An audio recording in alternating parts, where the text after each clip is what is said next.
Hi everyone, and welcome to another Learn Unboxing. Today I am joined by my lovely assistant who is in elementary, cycle 2. You want to say hi? Hi! And today we are going to show you an Ozobot by Ozobots. So let's get started. We each have one. Yeah. So we open it up. What do we see? We see some markers. Markers. We see like the little bot. Wait, I think this is like Evo. I think this is like a little charger for it. Yeah, you're right. So here. It's right here, the charger. what? You're really smart. You're good at this. Why do you think there's markers that come with it? Maybe we like put it like we draw like a picture or something, kind of like a line, and then we turn it on probably with like this, and then we do this.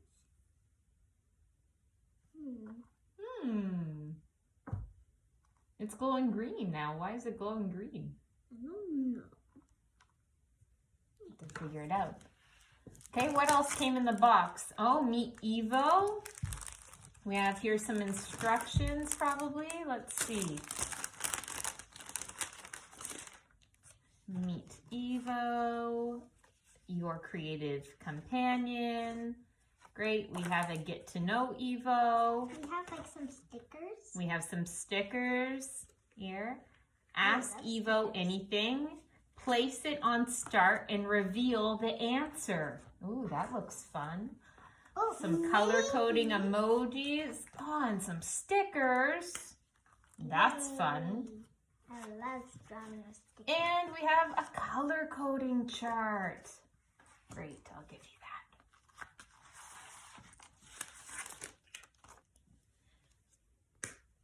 that.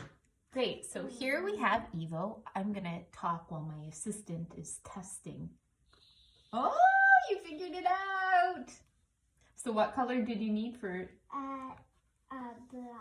So it can follow a black line? Yeah. Great. So here we have Evo. If you look on the back, you will see that it is micro USB chargeable. It comes with a micro USB charger. Evo takes about 60 minutes to reach a full charge, and the light turns solid green when it's fully charged. You get about an hour of continuous use out of one full charge. And the back of Evo will actually flash red when the battery gets low, so you'll know when you need to recharge it soon. You'll notice here Evo has 4 proximity sensors on the side, which allows it to detect objects. It also has 7 LEDs on the side and 1 on the, 7 and on the top and the sides. Underneath, there's also optical sensors that allow it to read color. It also has a built-in speaker and Bluetooth range of about 30 feet. As we see here, my assistant's Ozobot soon needs to be recharged, which is why it is blinking red. Evo has 2 modes. Most classroom kits automatically ship Evo in a classroom mode, which disables Evo's social functions like automatically following your finger when it's placed in front of it, using the proximity centers, or displaying different lights and sound tricks. You can turn classroom mode on and off using the Ozobot Evo app on your digital devices. But for the purposes of this video, we're going to keep it in classroom mode. Before starting, you turn on Evo here on this button on the side, and you just do one short press to turn it on. Before using Evo, it's a good practice to calibrate. So to do this, all you do is you draw a black circle that is slightly bigger than Evo. We'll color it in. Did you calibrate your Evo? No. No. When we calibrate it, it helps her sensors or his sensors work properly. So it's really important. So to calibrate Evo, I'm just going to hold the on button for a few seconds. I hear a small sound and I put it on a black circle that's slightly bigger than it. When it turns green and beeps, it's correctly calibrated. If it turns red, simply pick it up, start it over by holding the power button and putting it on the black circle again. So there's actually 2 ways to code with Evo. The first and easiest way is using markers. Evo comes with markers, but any regular thick Crayola markers work well.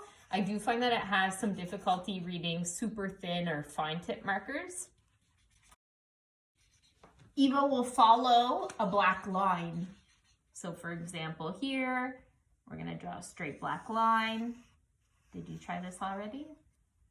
Look. You put it front ways. I did this. You did that way. And it follows. That's cool, but we can actually teach Evo to do a bunch of different things using different color markers and code.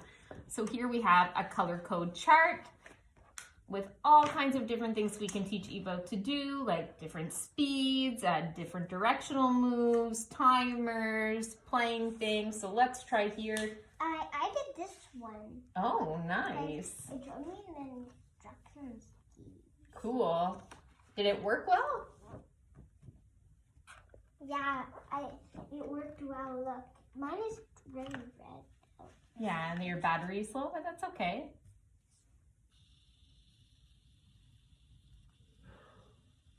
Wow. What did this code try to teach it to do? It teaches it to go really far until here. Green, blue, red, turbo, so it went fast. Yeah. I'm gonna teach mine how to spin, right? So I'm gonna go green, red, green, red. Now here, green, red, green, red. Now the one thing when coding Evo is that you notice here my marker codes have to be very small and close together, kind of like they're pictured on the color coding chart. They can't be super spread out or long, so it can take some practice to get used to drawing them correctly. So here we go, we'll see if it works. We want Kubo to spin, or Kubo. Oh, I'm talking about other robots. Evo, we want Evo to spin. See if it worked. Oh, there, they spun. Let's try it again.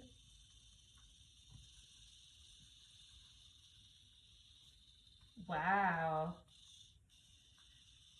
So it spins. I notice what yours, that the lights are changing color depending on the line that it's following. Great. In addition to the markers, you can also code Evo with the Ozobot programming language. You simply visit the Ozobot website on your digital device, select Evo, and then code away. You don't need a password or a username or accounts for students to manage. And when you're done, you can flash the program to Evo directly on the website. There's a button that you click, you press flash, and then you hold your Evo up to the designated part of your screen. So you don't have to play around with cables or anything with students. Evo will flash green the entire time that the program is flashing or loading, and then it will play a small sound when the load is completed. And once the program is loaded to Evo, you simply double click Evo's power button to run the program. So before this video, I went on Ozobot and I uploaded a program to my Evobot. Here I'm gonna click it, it's gonna go 2 spaces. And when it hits my hand, it's gonna do a rainbow light show. It laughs, and now it's doing a zigzag. Now it goes off. We'll start it to run the program again. It senses something in front. It does a rainbow. It laughs at me, does a disco, and a zigzag dance. It won't go in the shape of a heart. We can do it this way. It won't go in the shape of a heart. It won't go in the shape of the heart. I wonder why. Why do you think it won't go in the shape of your heart? No. Well, one thing that I find is that if the marker is too thin, the path is too thin, it has difficulty reading it. So maybe, I shouldn't have told you this, actually, I should have let you figure it out yourself. If you try making the line a bit thicker, see if it will follow. Great. I will say that one thing I like about the Ozobot platform that I use to code Evo is that you can adjust the level of the blocks so that they are suitable for a range of different grade levels and abilities, from pre-readers to coding masters, which makes Ozobots a great way to differentiate for learners that have different levels of coding experience. Oh, is it working? Yeah. So how might you use these fun little robots in class? Well, there are so many possibilities. Some of my personal favorites include using Evo to illustrate solar and lunar eclipses in science, mapping out trade routes or voyages in social sciences, and using Evo to practice mathematical operations. You can visit the Ozobot website for fun grab-and-go lesson ideas. You may also want to check out the curated resources on the Digital Competency in Action website. Finally, if you have any questions about Ozobots or other digital devices, the RÉCIT team is here to help. Please reach out to members of the LearnPed RÉCIT team or the local RÉCIT consultants at your school board for help with your digital devices. You can also follow the LearnPed team on Twitter and Instagram for more fun teaching tools and ideas.